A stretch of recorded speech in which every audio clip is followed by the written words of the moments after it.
7. This is the time I like to get my day started. Even a little before that. Gives me a bit of time to organize the place and to organize my day properly, to schedule every task, if you want. Even if I tend to break away from that a little bit, you can hear that my voice at that time isn't the clearest. I've also had the time to write a video about productivity and how to work efficiently, how to stay focused, the things I've learned over time, because I used to procrastinate a lot. I think that could be an interesting topic, as few persons have asked me to cover motivation, how to take projects to the end, and yeah, it's a bit complicated. So working that way at 9 a.m, I've gotten 2 net hours of work done. I've done some language studies, I've studied some Japanese. Now I'm heading out to get some coffee beans. On the way, I'll use my phone to do my first round of internet, messages check, etc. Very important for me to start the day disconnected from the internet and to only do my first check real quick at 9, 10, depends on the day. Depends if teammates need me to reply to some things. I do not always track time, and I don't really mind how many hours I work on a given day. I really mostly care about which tasks are done. The reason I'm tracking the time, however, is to see how much time I manage to spend on focused work, on priorities, which is why I prepare my days lately and I try to get things done. I keep track of things that are in progress and how much time it takes to do a given video. For example, the interview with Mr. Helmet, with Thomas from Flying Oak Games, took quite a few hours of work. I want to see how much you like it in the end, because it takes maybe more time than making a tutorial in this case. So is it worth it? Now, I want to see for some of the tasks creating tools as well, how much more comfortable it makes the workflow, how much I can share, how much we can contribute to tools together versus how much time you need to invest to get them to work in the first place. Next step in the prototype. Now I've been working a bit on the movement, on refining it. Things like, for example, when you would click to go to a certain place and to a hooking point, you wouldn't get that nice of a curve. The character would not reach the next platform as I wanted it to. Same thing up there. So I wanted the character to jump a bit more reliably to the hooking point, especially when the character is pretty close to that hooking point, like so. So you can see that now it's a little more reliable. And for the cases where it's still not enough, where the force isn't precise enough to get just the character to, for example, go past that platform here on the right, we have this new mechanic, the ability to grab ledges and to have the character climb up. So it works in many cases. For example, if I try to reach that hooking platform up there, the character, when I hit the wall, is going to climb automatically. This is to make the game a lot more fluid, and there's going to be challenge. I at least don't want to remove all the challenge from the game. That's quite the contrary. I want to simplify this small thing so that we can have more challenge in other places. So that's convenient for the player because that prevents from breaking the flow of the motion, right? As you can see, to do that, it uses 2 ray casts on the side of the character. It's based on the character's last look direction, which is only updated when the character is in the air, because the ledge state can only be controlled at this point. That's why when I'm on the ground, you won't see the rays change direction. And you have a ray pointing downward, because the way it works is when you jump to the platform like that, I will move the character twice. So I will first move it into the platform, and then I will move it up on top of it and snap it back down with the raycast. This is probably similar to how the new move and slide with snap works in Kinematic Body 2D, except that it can't work in this case. The next thing is control when moving down. So now, when you are moving down, you get that slight hop effect where the character almost moves back up, and that is so when the character was moving down, it would just keep accelerating down. You would have absolutely no control with the hook. I've had to change that behavior to make the character controllable when it's going down. So what's happening is that when you hook down, the character kind of stops, or it gets an impulse up, so that it has the character slow down in its fall and gives you the ability to control it moving left and right.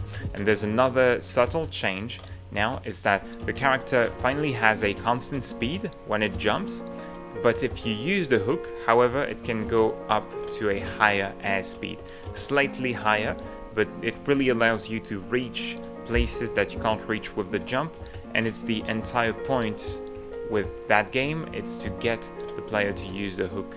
So now with only the hook, you can go over this gap because your velocity on the x-axis will go up to 700, but if you jump, even if you keep moving forward constantly, you will only go at 500 pixels per second, so you can't go past the gap. If you combine the two, however, you can go even farther than that. Around noon, I typically eat my first meal of the day. Fasting helps me stay focused in the morning, and cooking is the way I break away from the screen, but also use that to control what I eat.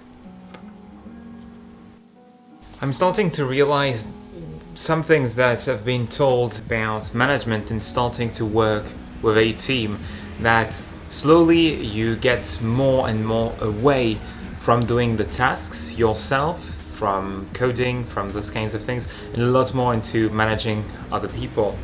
Right now, at times, I wonder, all the feedback that you have to give, all the time that you have to spend communicating with your team, creating tasks, etc. You have a project, you have to define those kinds of things and to express them well so that the people who are going to work with you can understand what they have to do exactly.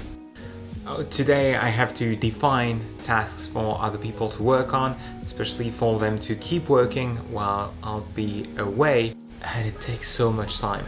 It's linked to being a little more morally tired, but days like these I want to go back to working alone or having people to work on tasks where I can spend a small amount of time designing the thing and delegate a fairly sizable project to them, like create a tutorial series of 5 videos about this and that, spend 1 hour defining the thing with them, give them the baby and let them work on it.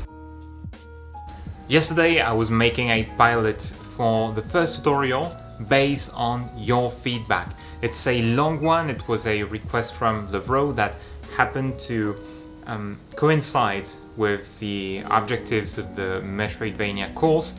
I was going to give him a simple solution for his problem, drawing in the viewport for a waypoint system for moving platforms, and then making it. I figured that it could be interesting for the Metroidvania project as well, so it turned into a 30 minutes video.